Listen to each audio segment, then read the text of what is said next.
어느 조용한 시골 마을에 사는 한 소년, 민준이는 방학 동안 할머니 댁에 머물기로 했다. 할머니의 집은 작은 산속에 위치해 있었는데 주변 환경은 평화롭고 아름다웠지만 어딘지 모르게 으스스한 느낌이 들기도 했다. 집 주변에는 오래된 나무들이 빽빽이 들어서 있었고 집 앞에는 작은 연못이 하나 있었다. 도착한 첫날 밤, 민준이는 이상한 소리를 듣게 되었다. 창문 너머로 들려오는 소리는 마치 누군가의 낮은 속삭임 같았다. 처음엔 바람소리일 거라 생각하고 대수롭지 않게 여겼지만 그 소리는 점점 더 분명하게 들려왔다. 민준이는 침대에서 일어나 창문을 열고 밖을 내다보았다. 그런데 아무것도 보이지 않았다. 그저 바람에 흔들리는 나뭇잎들 뿐이었다. 할머니에게 그 이야기를 하자 할머니는 잠시 망설이더니 아무렇지도 않은 듯 웃으며 말했다. 아마 옛날에 이곳에 살던 사람들이 떠난 이후로 남겨진 이야기일 거야. 신경 쓰지 말렴. 하지만 그날 이후로 매일 밤 민준이는 그 소리를 듣게 되었고 점점 더 수상한 일들이 벌어지기 시작했다. 연못가에 이상한 발자국이 남아있질 않나 심지어 낮에도 누군가의 차가운 시선을 느끼기도 했다. 민준이는 불안감을 떨칠 수가 없었다. 어느 날 밤 민준이는 가느다란 목소리가 자신의 이름을 부르는 것을 듣고 잠에서 깼다. 겁에 질린 민준이는 무슨 용기인지 알 수 없지만 그 소리를 따라 밖으로 나섰다. 달빛이 희미하게 비추는 연못가에는 놀랍게도 한 소녀의 모습이 서 있었다. 소녀는 한복을 입고 있었으며 눈은 마치 깊은 어둠 속에 잠겨있는 것 같았다. 민준이가 그녀에게 다가가려던 순간 소녀는 물속으로 사라져버리고 말았다. 민준이는 그 소녀가 아주 오래전 이곳에서 사고로 죽은 아이라는 것을 알게 되었다. 그날 이후로 마을에서는 그 소녀의 혼이 방황하고 있다는 전설이 전해졌다. 민준이는 더 이상 두려움에 떨지 않기로 하고 그녀를 도와주기로 결심했다. 민준이는 마을 어르신들과 이야기하며 소녀가 억울하게 수면 아래에 머물고 있다는 사실을 듣게 되었고 그녀를 위해 작은 제단을 만들고 위령제를 지냈다. 제단의 초를 밝히고 소녀의 혼을 달래주며 기도하자 그날 밤 이후로 그 소리는 사라졌다. 민준이가 다시 밤을 맞이했을 때 한마디의 속삭임도 들리지 않았다. 소녀는 비로소 평온한 곳으로 떠났고 민준이는 자신이 한 행동으로 인해 따뜻함과 안도감을 느꼈다. 그 이후로 민준이는 종종 할머니 댁을 찾아갔고 더 이상 그곳은 두렵지 않았다. 민준이는 그 사건을 잊지 않았고 이 이야기는 그의 친구들 사이에서 여전히 공포 썰로 회자되곤 했다. 두 번째 이야기. 어느 늦여름밤 나는 서울의 한 주택가에 있는 작은 아파트로 이사를 갔다. 건물은 좀 낡았지만 주변 환경이 조용하고 집세도 저렴해서 마음에 들었다. 짐을 풀고 방 안을 정리한 뒤 저녁을 먹고 나니 피로가 밀려왔다. 침대에 눕자마자 나는 깊은 잠에 빠졌다. 하지만 한밤중에 갑자기 이상한 소리에 잠이 깼다. 잠결에 귀를 기울여 보니 어딘가에서 작은 발소리가 들렸다. 고양이겠지 하고 생각하며 다시 잠을 청했지만 발소리는 점점 명확해졌다. 무언가가 내 방을 서성이는 것 같았다. 소리가 너무 생생해서 나는 결국 자리에서 일어났다. 불을 켜고 방을 둘러봤지만 아무것도 보이지 않았다. 이상하게 느껴졌지만 피곤함에 다시 잠들 수 있었다. 다음 날 나는 이웃과 인사를 나누며 간단한 정보를 모았다. 그런데 이상하게도 나와 인사한 사람들 대부분은 나에게서 먼 거리의 이웃들이었다. 같은 층에 사는 사람들은 만나지 못했다. 이사 온 지 얼마 되지 않았으니 그런가 보다 하고 넘어갔지만 마음 한구석에 찜찜한 기분이 들었다. 며칠 후 새벽에 또다시 같은 발소리로 인해 잠에서 깼다. 이번에는 소리가 더 가까이에서 들렸다. 누군가가 바닥을 긁는 것 같은 소리가 가끔 들려왔다.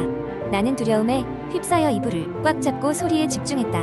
마치 누군가가 방을 오가며 무언가를 찾고 있는 듯했다.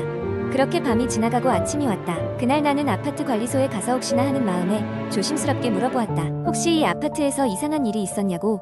관리소 직원은 당혹스러운 표정으로 나를 보더니 가만히 속삭이듯 말했다. 아무것도 아닙니다만 예전에 몇몇 층에서 일부 세입자들이 밤마다 이상한 소리를 들었다고 하더군요. 그래서 한동안 공실이 많았지요. 불안함은 더 커져만 갔다. 결국 나는 뭔가 잘못됐다는 것을 알아채고 인터넷을 통해 이 아파트에 관한 정보를 찾기 시작했다. 그 결과 몇 년 전 나와 같은 층의 한 세입자가 실종된 사건이 있었다는 것을 알게 되었다. 그 세입자는 평범한 회사원이었고 마지막으로 목격된 뒤로 그의 행방을 아는 사람은 아무도 없었다. 사건은 미제로 남았다고 했다. 이후 며칠간 밤마다 같은 소리에 시달렸다.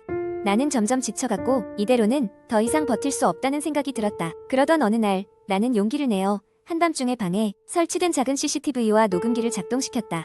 그리고 발소리가 들리기 시작할 때 나는 조용히 녹화와 녹음을 시작했다. 아침이 되어 녹화된 영상을 확인한 순간 나는 얼어붙었다. 영상에는 아무것도 보이지 않았지만 발소리는 분명히 녹음되었다. 무엇인가가 존재한다는 사실을 깨닫는 순간 섬뜩함에 몸서리를 쳤다. 그리고 문득 관리소 직원의 말이 떠올랐다. 아파트의 빈집 중에는 누군가가 떠나지 못하고 있는 것이 틀림없었다. 나는 이사를 결심했다. 거주 기간이 얼마 되지 않았지만 매일같이 맞닥뜨리는 알 수 없는 존재에 두려움과 불안함은 견딜 수 없는 것이었다. 한 달이 채 되지 않아서 나는 아파트를 떠나 다른 곳으로 이사를 갔고 그때부터는 다시 발소리를 듣지 않게 되었다. 시간이 흘러 그 사건은 잊혀져 갔지만 가끔 한밤중에 옛날 로그인했던 커뮤니티에 들어가 공포썰을 읽다 보면 그때의 기억이 떠오르곤 한다. 분명 나 외에도 누군가는 그 오래된 아파트의 비밀을 풀기 위해 여전히 그 발소리와 마주하고 있을지도 모른다. 사람들은 잊어버린 예전 사건을 끄집어내 그 아파트의 이야기를 곧잘 나누곤 하니까 그 아파트는 여전히 어느 늦여름밤 내가 들었던 발소리의 주인공을 찾아내지 못한 채로 서 있을 것이다. 세 번째 이야기. 어느 날 나는 인터넷에서 흥미로운 게시물을 발견했다. 그것은 눈에 보이지 않는 호수라고 알려진 어느 한적한 산속에 위치한 장소에 대한 글이었다. 호수의 전설을 알고 있는 사람들은 그곳을 절대 방문하지 말라는 경고를 남기곤 했지만 나는 항상 초자연적이고 설명할 수 없는 현상에 매료되었기 때문에 그곳에 대한 호기심을 억누를 수 없었다. 며칠 후 나는 친구 2명과 함께 그 호수를 찾기 위해 산행을 계획했다. 인터넷 게시물에서 언급된 정보를 바탕으로 우리는 지도에 표시된 장소를 추적하기 시작했다. 출발한 건 평범한 날씨였으나 산에 오를수록 날씨가 점점 흐려지기 시작했고 주변은 안개로 뒤덮였다. 아무것도 보이지 않는 상황에서 우리는 상상 속의 호수에 다가가고 있다는 생각의 두려움과 기대감이 동시에 밀려왔다. 길을 걷던 우리는 이상한 느낌을 받았다. 분명히 이정표를 따라 걷고 있었는데도 마치 같은 장소를 반복해서 도는 것처럼 느껴졌다.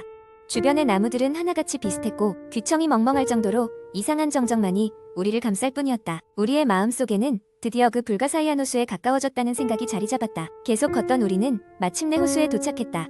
그러나 그것은 우리가 상상했던 것과 전혀 달랐다.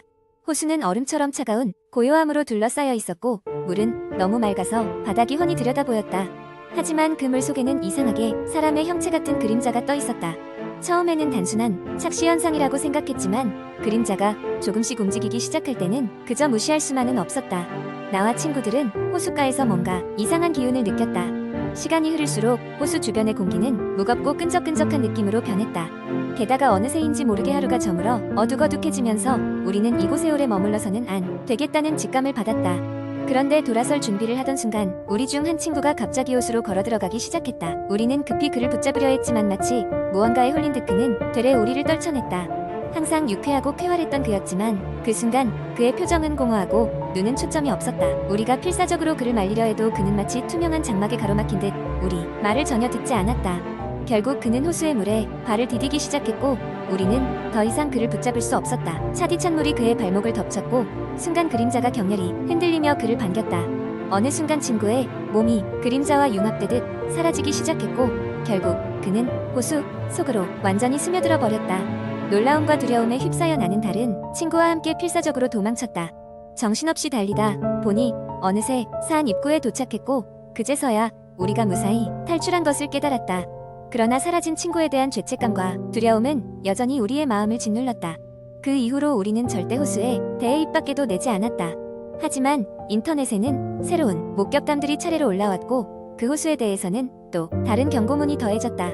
그 글을 읽을 때마다 나는 우리가 겪었던 그 끔찍한 날이 떠올랐고 친구의 사라짐은 여전히 미해결의 수수께끼로 남아있다. 그리고 머릿속에서는 희미하게나마 아직도 그의 마지막 모습이 맴돈다.